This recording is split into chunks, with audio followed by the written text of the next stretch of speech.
تو سورہ الانعام میں جو اللہ تعالیٰ کہہ رہا ہے کہ کیا کافر بہتر ہے یا وہ لوگ جو رات کے اوقات میں سجدہ اور قیام کی حالت میں عبادت کر رہا ہو، ٹھیک ہے، تو آخرت سے ڈرو اور اپنے رب کی رحمت کی امید کر رہا ہو، ٹھیک ہے۔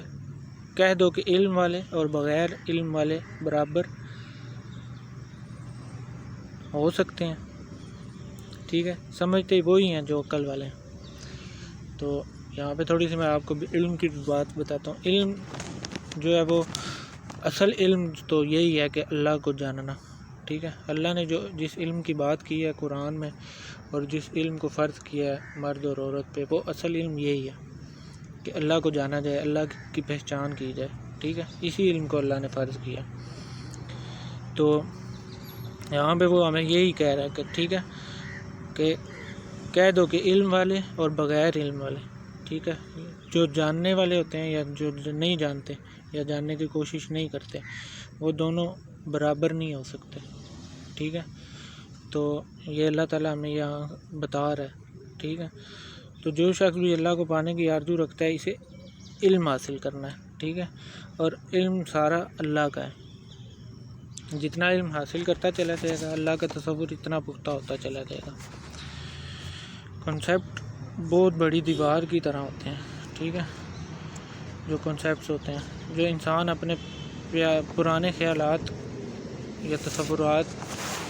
سے دستبردار نہیں ہو سکتا، یا جب تک وہ یہ نہیں مان لیتا دل سے کہ وہ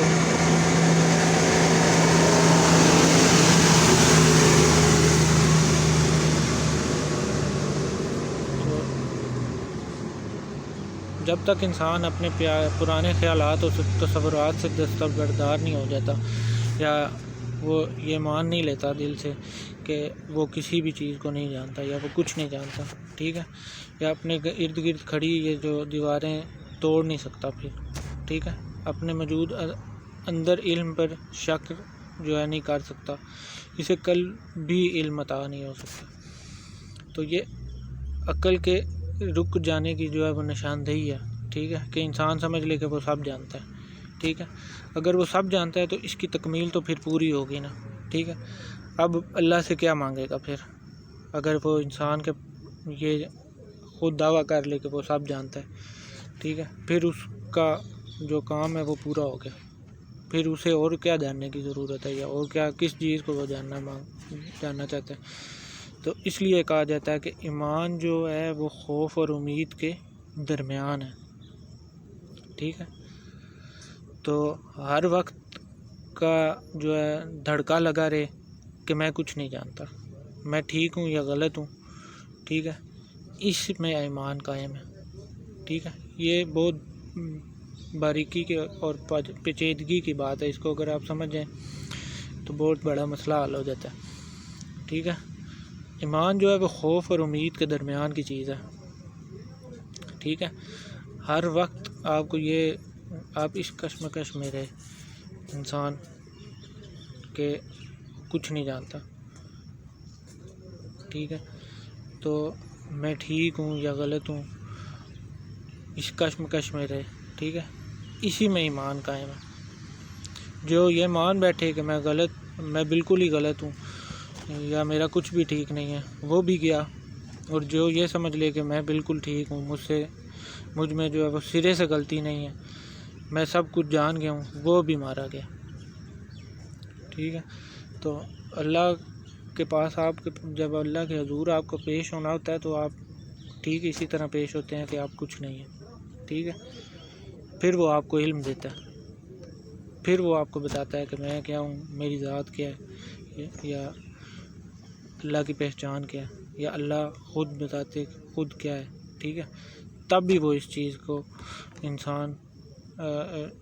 اس چیز کا اہل ہو جاتا ہے جب وہ یہ مان لیتا ہے دل سے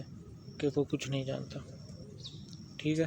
تو یہ 3 کیٹیگریز ہیں۔ درمیان والا جو ہے وہ اس چیز کا اہل ہے، جو یہ کہے کہ میں بالکل نہیں جانتا، یا جو یہ کہے کہ میں بالکل غلط ہوں اور میرا کچھ بھی ٹھیک نہیں ہے، وہ بھی گیا، اور جو یہ سمجھ لے کہ میں بالکل ٹھیک ہوں، اور مجھ میں جو ہے وہ سرے سے غلطی ہے ہی نہیں، تو وہ بھی گیا جو کہ میں سب جان گیا، ٹھیک ہے، تو وہ بھی مارا گیا، ٹھیک ہے۔ تو پرفیکٹ جو ذات اللہ نے بنائی ہے وہ صرف ایک ہی ذات بنائی ہے، اور وہ ہمارے پیارے نبی محمد صلی اللہ علیہ وسلم، ٹھیک ہے، وہی ایک ہی ذات ہے کمپلیٹ۔ باقی دنیا میں جو ہے ہر چیز یا ہر انسان وہ کمپلیٹ نہیں ہے، یا وہ اس کو پرفیکشن یا پرفیکٹ نہیں کہا جا سکتا، ٹھیک ہے۔ تو علم حاصل کرنے میں تکلیف بہت ہوتی ہے، نفس جو ہے وہ مزاحمت کرتا ہے، رزسٹ کرتا ہے، اس لیے عام طور پر لوگ اس سے گھبراتے ہیں اور کہتے ہیں کہ ہم مسلمان ہیں، اللہ کے رسولوں، قرآن سمیت تمام آسمانی کتابوں اور آخرت کو مانتے ہیں، تو نماز پڑھتے ہیں، قرآن پاک کی تلاوت کرتے ہیں، روزے بھی رکھتے ہیں، زکوٰۃ بھی دیتے ہیں، اور حج اور عمرہ بھی کرتے ہیں،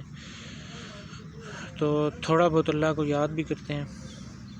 تو اب دنیا داری بھی کرنی ہے، اگر سارا وقت جو ہے اللہ کو یاد کرتے رہیں تو بیوی بچوں کو کون پالے گا؟ یہ بڑی عام سی سوچ ہے آج کل ہمارے درمیان میں پائی جاتی ہے۔ تو بات ٹھیک ہے، مگر ایک محض بہانہ ہے، ٹھیک ہے۔ سوچنا ہمیں یہ چاہیے کہ اللہ کے دوستوں کے بیوی بچوں کو کون پالتا ہے، ٹھیک ہے۔ اور اتنے بڑے بڑے جو اولیاء کرام گزرے، صحابہ کرام گزرے، تابعین، اور ہمارے نبی کریم صلی اللہ علیہ وسلم کے بچوں کو کس نے پالا، ٹھیک ہے۔ تو جب یہ سوچ آئے نا کہ اگر یہ سوچ آتی کیا، یہ ہر ایک میں اب پائی جاتی ہے، ہاں آنے والا ٹائم نہیں ہے، گیا چلا ہے، اب ہر انسان یہ کہتا ہے کہ دنیا داری بھی ضروری ہے، حالانکہ دنیا داری جو ہے وہ تباہی اور بربادی ہے، ٹھیک ہے۔ تو جب اللہ کہہ رہا ہے کہ دنیا دھوکہ ہے، محض فریب ہے، اس دھوکے میں مت آؤ، تو پھر دنیا داری کون سی چیز ہے، ٹھیک ہے۔ دین اور دنیا، یہ میں نے پہلے بھی آپ کو بتایا کہ دین اور دنیا دونوں اکٹھے نہیں چل سکتے، ٹھیک ہے۔ آپ کو دین پہ قائم رہ کے اس دنیا میں سروائیو کرنا ہے، ٹھیک ہے۔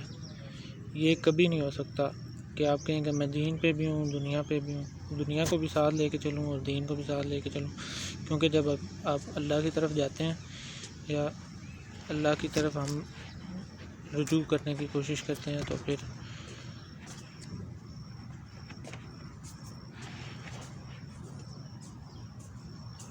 جو ہے دنیا وہ ہمیں دھتکار دیتی ہے، سب سے پہلے تو اپنے ہی دھتکار دیتے ہیں،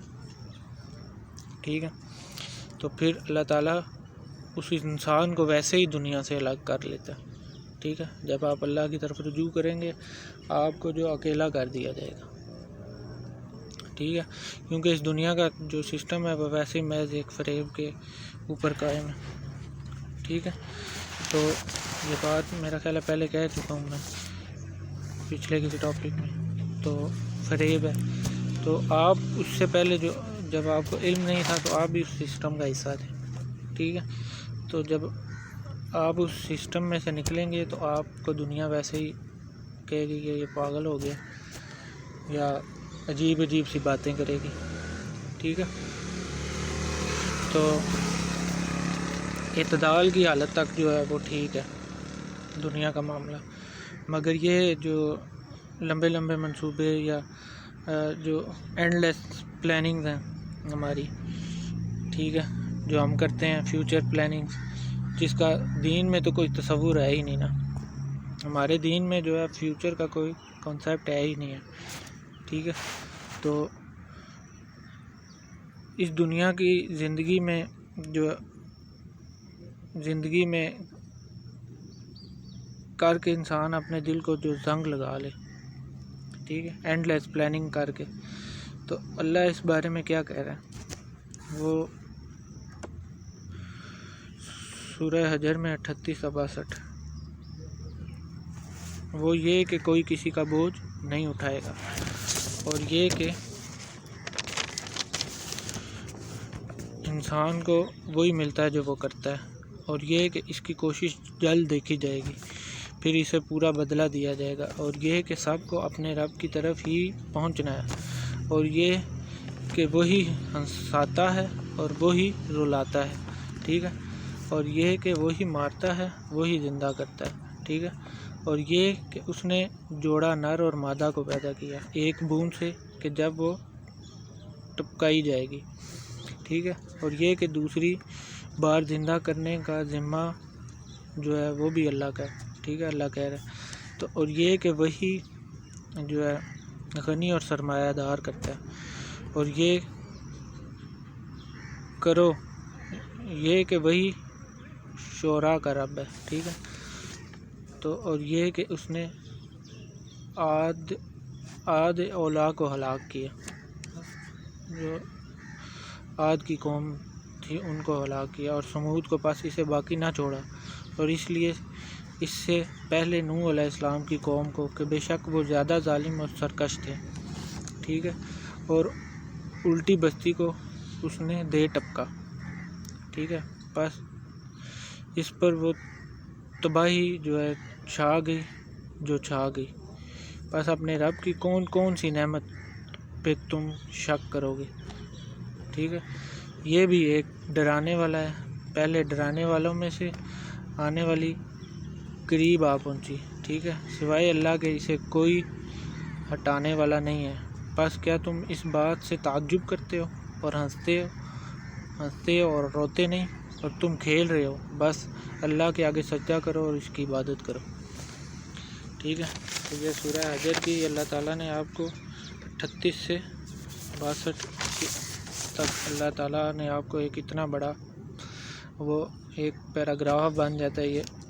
آپ کو بتایا ہے جو کہتا ہے کہ دنیا کو ساتھ لے کے چلنا ہے، ٹھیک ہے، یا دنیا داری میں پڑ جائیں، بچوں کو کون پالے گا، بیوی کو کون پالے گا، یہ ان کے لیے ہے، یہ اللہ جو کہہ رہا ہے، ٹھیک ہے،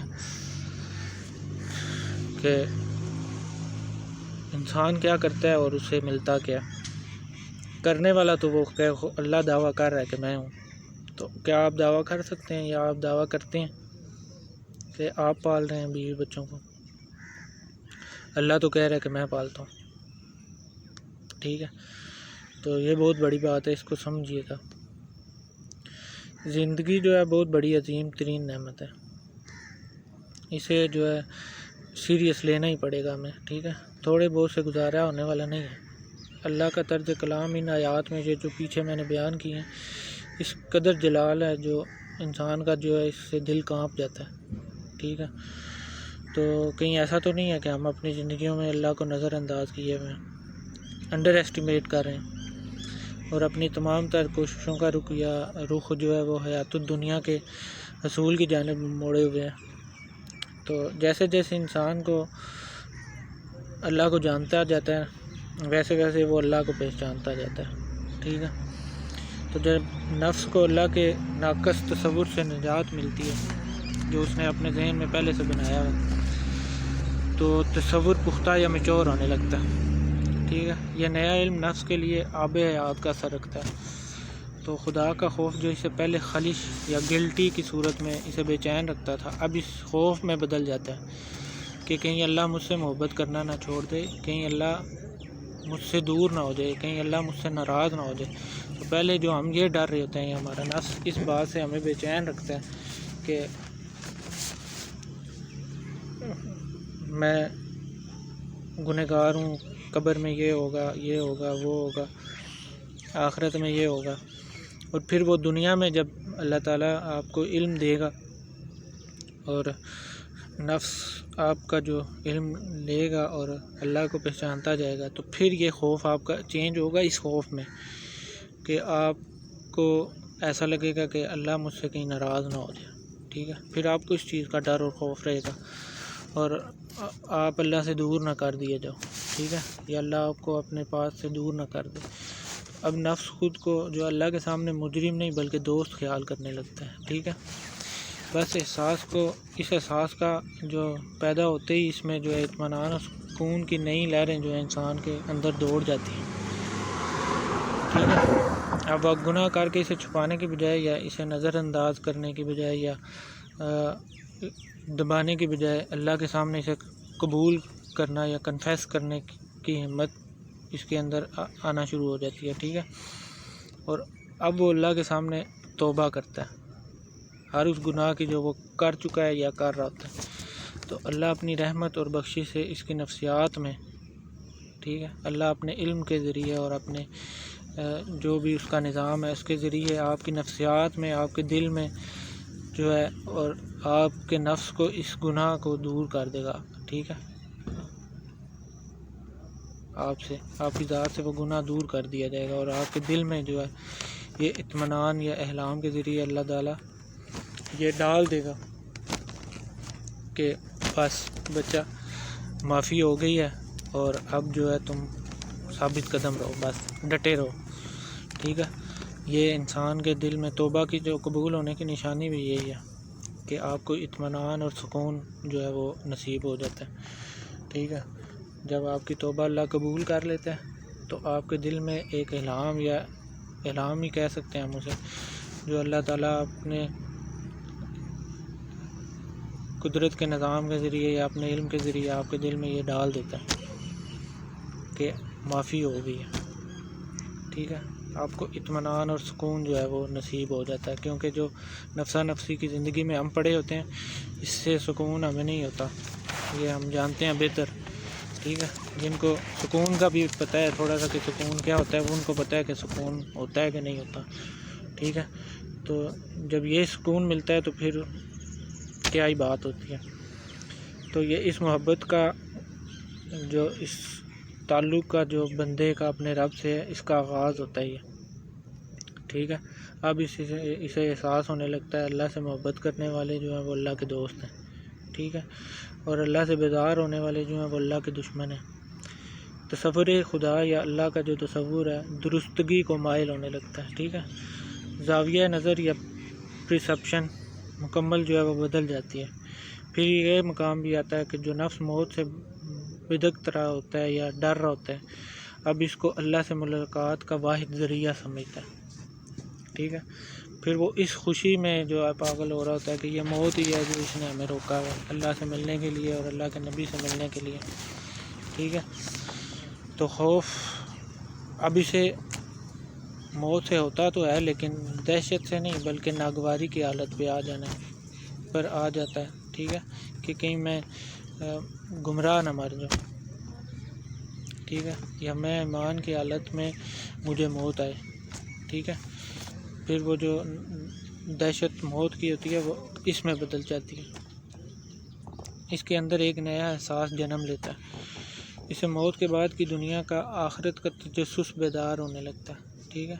یہ بہت بڑی پروگریس ہے اور یہ بہت بڑی کامیابی ہے، اچیومنٹ ہے یہ بہت بڑی، جب آپ کے نفس میں یا آپ کے اندر یہ ساری چیزیں یا تبدیلیاں آپ محسوس کر رہے ہوں، یہ احساس آپ کے اندر آ رہا ہو، ٹھیک ہے، تو یہ کیفیات آپ کے اندر طاری ہو جائیں تو یہاں تک پہنچنا بہت بڑی پروگریس ہوتی ہے، ٹھیک ہے۔ تو اس مقام پر نفس کو یہ ادراک ہوتا ہے کہ زندگی کس قدر مختصر ہے، ٹھیک ہے، اور وہ کتنی بڑی گمراہی اور بھیانک غلط فہمی کے دلدل میں دھنسا ہوا تھا، ٹھیک ہے۔ یہ نجات یا فریڈم کی ابتدائی جو علامت ہے، ٹھیک ہے۔ نفس کی یہ وہ حالتیں اور نشانیاں ہیں کہ تلاش خدا کے راستے میں سنگ میل یا مائل سٹونز کی طرح جو نصب ہیں، ٹھیک ہے۔ کوئی مسافر جب بھی جو گزرا تو خوب جان لے گا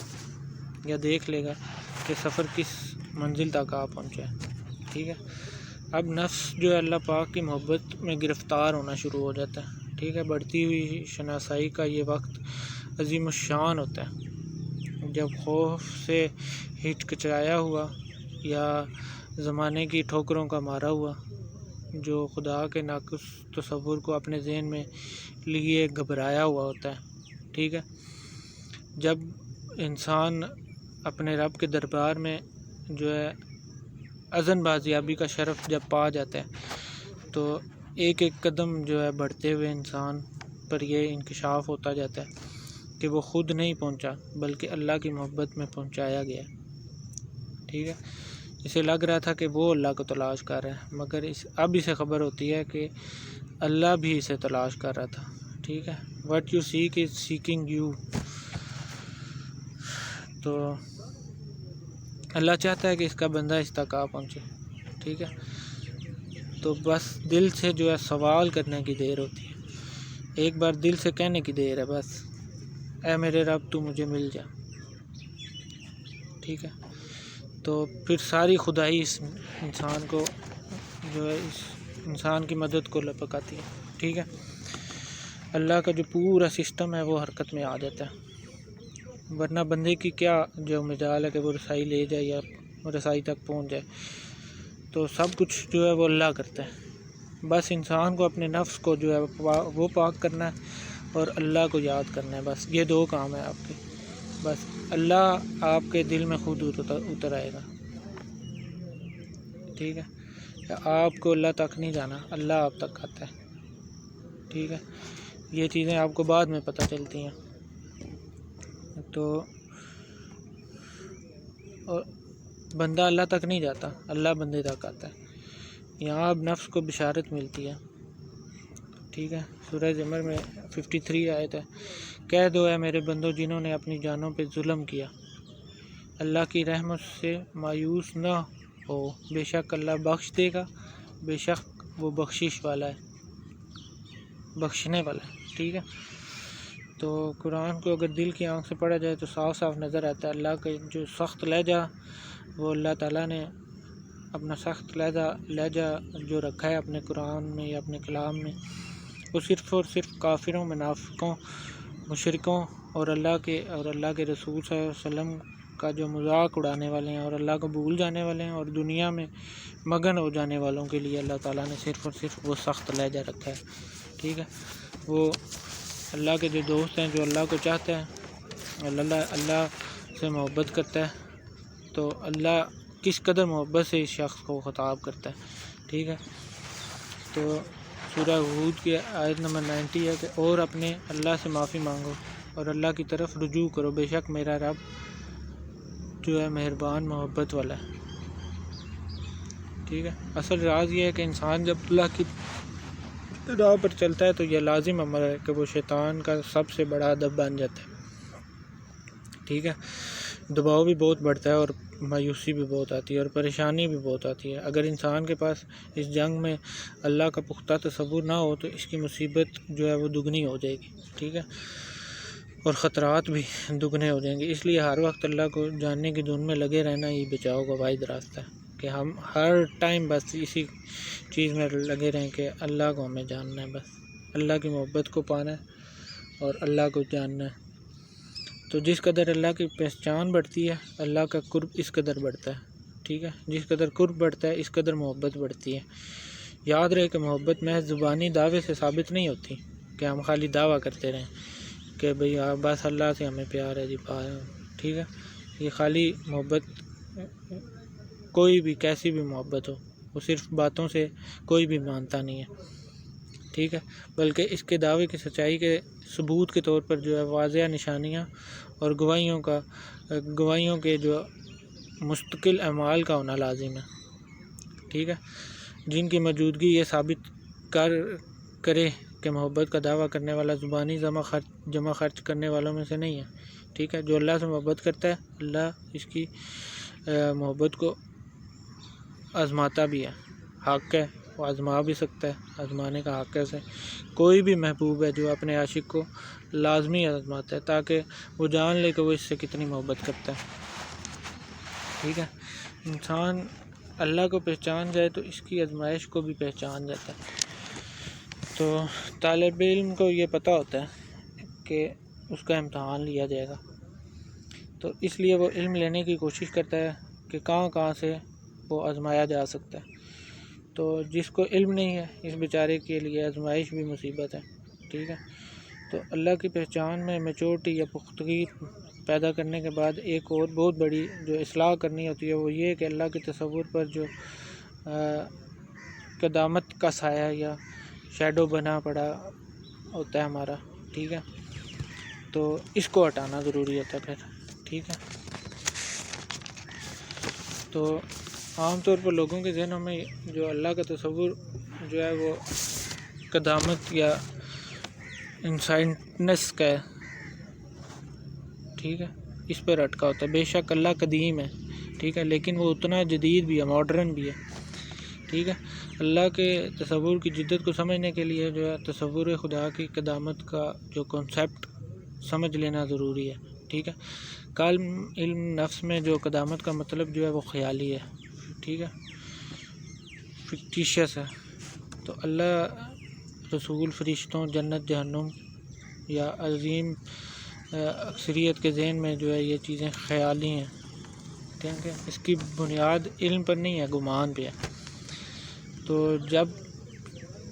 سے دنیا وجود میں آئی ہے اور انسان نے یہاں قدم رکھا ہے، تب سے تہذیبوں کا ظہور بھی ہو رہا ہے۔ تو ہر تہذیب کا انسان خود کو پہلی تہذیبوں سے زیادہ عقل مند اور زیادہ ترقی یافتہ سمجھتا ہے۔ تو نظریہ ایک